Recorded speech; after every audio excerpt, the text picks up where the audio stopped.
Hi friends, as we step into 2025, it's a great time to look back at Apex Legends lore that we've had in the last year. So here's a lore recap for you to remember everything good that we've had in the story of Apex Legends.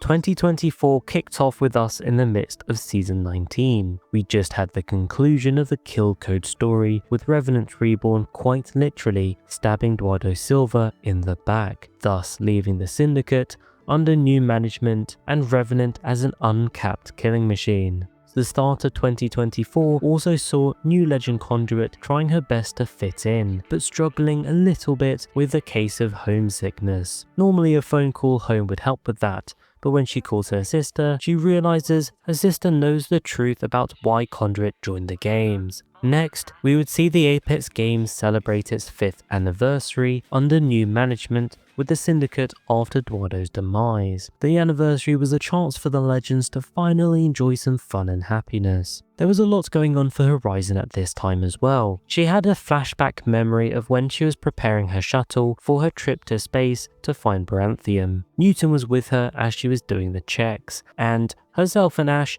even let Newton do some very special captain checks for the flight. And it's pretty surprising that Ashley Reed even herself played along with Horizon and Newton, not quite something you'd expect from a ruthless killer. It was a slightly tougher time for Octane though, having to deal with the loss of his father Eduardo Silva. Well, I guess there was that whole thing about Eduardo Silva actually being his grandfather, but either way, it was a big loss for Octane. And to go with that, he had to give a speech at his father's funeral. Not really Octane's forte, but with a little help from Sia, he makes it through it. Season 20 would also see Revenant give an interview as himself with none other than Lisa Stone. It doesn't quite go so well though, and he ends up stabbing himself, mimicking the exact same moment when he did the same thing to Forge. You'll recognize the interviewer as well. She was indeed the same interviewer back when Revenant did this to Forge. Going back to Horizon, we see things start to develop for her. You all know Horizon is trying to get back to see her son, but she hasn't quite found a way to keep that promise just yet. Things might be on the up for her though. She has a dream or thought about this relic, a device that could maybe help her, but that dream becomes a reality when she sees one of Eduardo Silva's possessions, something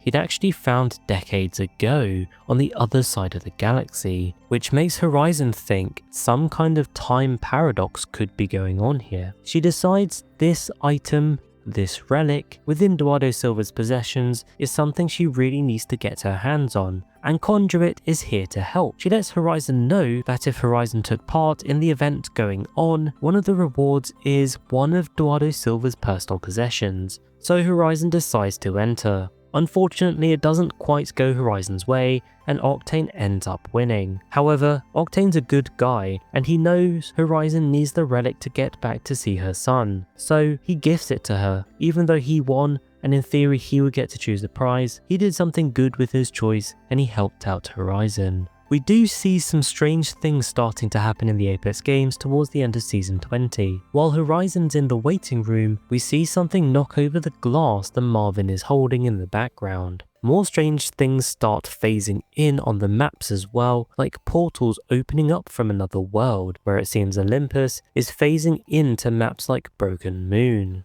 Sometime later, we see Catalyst talking to her friend. We learn that Olympus, which we saw pushing through the portal, destroyed the stasis net on the moon Clio. But it wasn't the Olympus that we know from our current dimension, it must have been a different Olympus.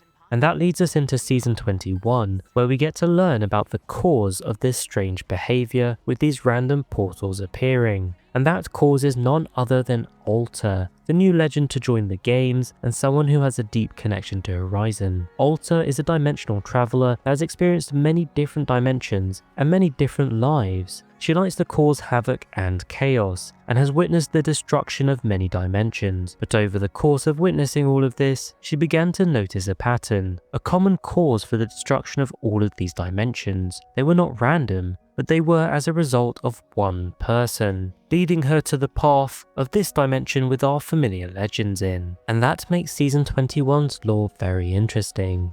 Horizon enlists the help of Mirage and Lifeline to refine and repair the relic, turning it into a device that will allow her to travel back through time and see Newton. Working on this in Suotamo on the planet Gaia, we see them together discussing how Horizon can go back in time. But the constant blackouts across Suotamo aren't helping. Realizing the Branthian power isn't enough to power the relic, they search for a power source strong enough to activate the relic. At that moment though, something strange happens. Mirage and Lifeline disappear, as does the relic. Slightly bemused and shocked, Horizon goes on the search for them. However, she's taunted as she does by someone or something. She finally tracks down Mirage and Lifeline to Humbert Labs, but out of nowhere the mysterious figure appears. Enter Alter. We find Alter facing off against Horizon. She crashes an aerial drone into Humbert Labs, causing a chain reaction of toxic gas leaks across the campus and the rest of Suotamo.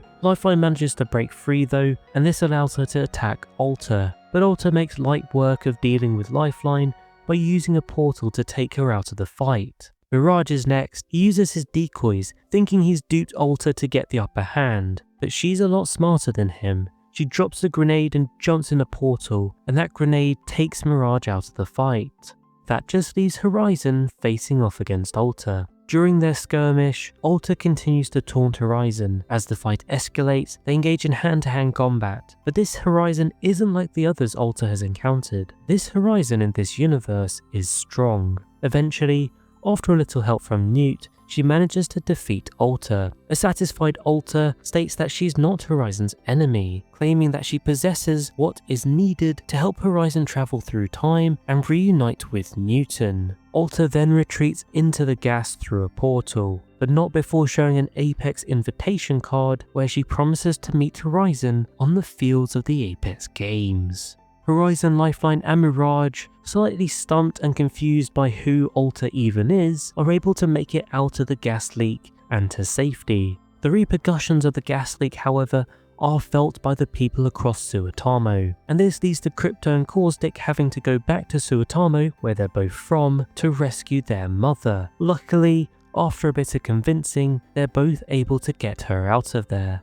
Going back to Horizon, following the encounter with Alter, the discussion is playing on Horizon's mind. She dreams of singing her son Newton to sleep, but out of nowhere, lurking in the shadows, just like she was when she was tormenting Horizon, Alter appears and disrupts the dream. Suddenly, Horizon sees her baby Newton vanish. This shocks Horizon awake, and she realizes she must accept Alter's offer if she wants to see her son again. Alter meanwhile is completing another round in the Apex Games, in which she comes face to face with Ash. Of course, as Alter's familiar with Horizon, you can expect she's also familiar with Ash. Taunting Ash for never being able to match the brilliance of Horizon, Alter reveals that she really does have what Horizon needs to help her get back to the past to see her son. Ash, on the other hand, is not happy to hear this. She says the past is better left alone. Alter doesn't agree with her, and she portals out of there. The question is, what will Ash do to stop Horizon? Sometime later, we see Horizon go to meet Alter to accept her offer.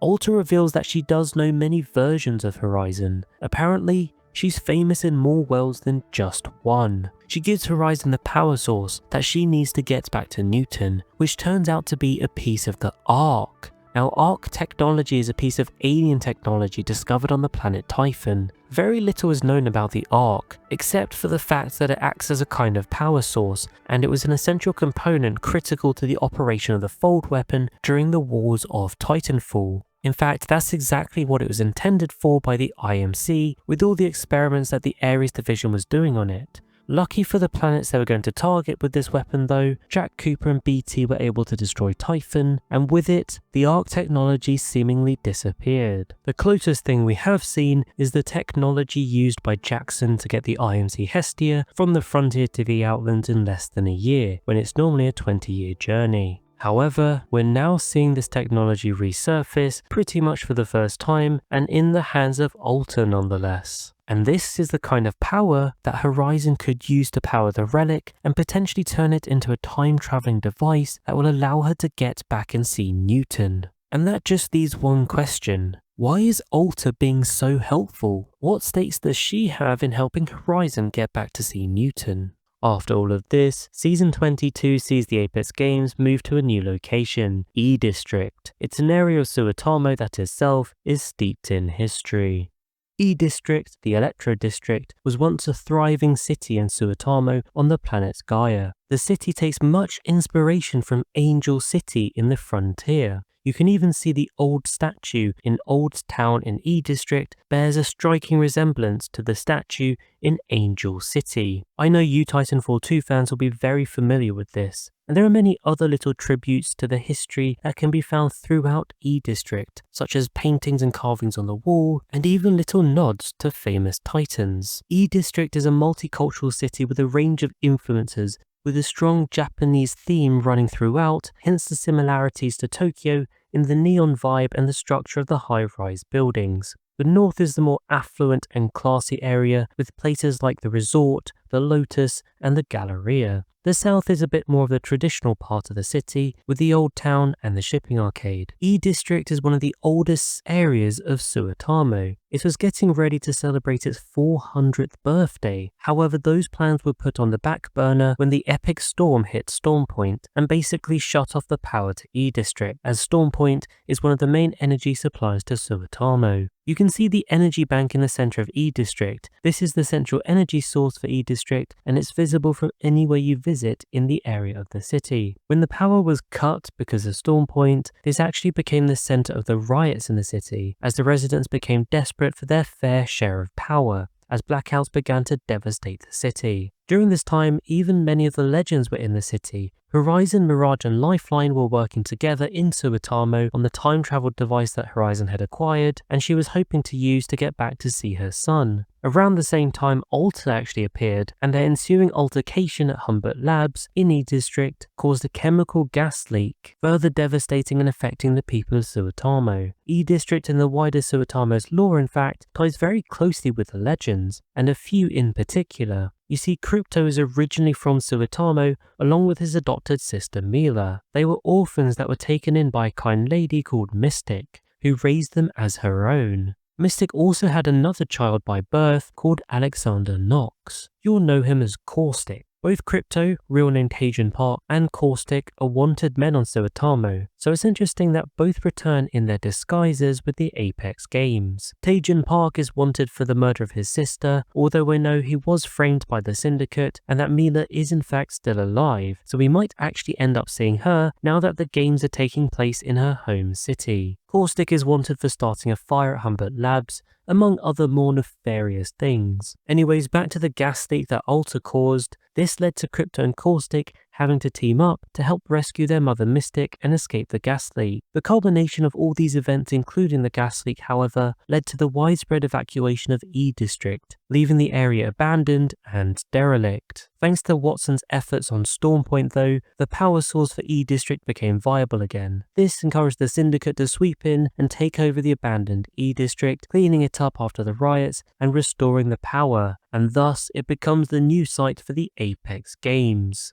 The new season isn't all about the new location of the Apex Games though. The effects of the dimensional rifts are beginning to affect the legends. One such occasion is when Sia is giving Octane a lesson on art, but a rift flashes through and we see an alternate version of Sia from a reality where Sia's parents are dead, something that could be coming in the future. Luckily, things do flash back to normal though. All the while, Octane of course has no idea what's going on right in front of his eyes though. It's not just Sia and Lifeline experiencing things though. Lifeline, at the same time, is going through a bit of a tough time mentally and physically. She's just lost a game, while Mirage and Octane are coming off a high from a good game, and the comments really aren't on Lifeline's side. Luckily, Octane still has her back, despite their friendship going through some tough times with that whole Duado situation. Finally, Horizon's mission also continues. After Alta's help, now it's a case of putting the pieces together. There's just one slight issue though. Ash doesn't quite see the picture, and she doesn't want Horizon to go back and change the past because of the impact it might have on her existence as a simulacrum. So, with a swipe of her sword, she cracks through the piece of Arc technology that Alter gave Horizon, an action that would have vast consequences across the Outlands. And this leads us into Season 23, which sees rifts starting to spawn everywhere. In fact, one appears in the middle of an Apex game on King's Canyon, and sadly, Doc, Lifeline's trusted drone, gets sucked into it. You could say the next few minutes are pretty harrowing for Doc. He sees an alternate version of King's Canyon with Skulltown fully intact. He also sees Alter in a suspicious situation, and finally, he sees a somewhat scary alternate form of Horizon, who lashes at him with a karambit. Fortunately, Lifeline's able to reach into the rift and pull Doc back through to safety, not without a cost though. Doc comes back damaged, and Lifeline sadly loses the use of her arm. Eventually, Lifeline's able to recover though, and it's time to repair Doc. While working on him, she dozes off, and in her dream, she sees a vision of Doc and all the abilities he could have. One in particular is her gliding through the sky with Doc, and when she awakes, this gives her an amazing idea. She rebuilds Doc in a new way, putting the combat back in Combat Medic, and together they become Lifeline Revive, or I guess you could call her Lifeline Reborn. And finally, to finish this lore recap, we have a really happy story. Well, a happy story for Fusehound fans. You see, Fuse went to visit Bloodhound's relatives.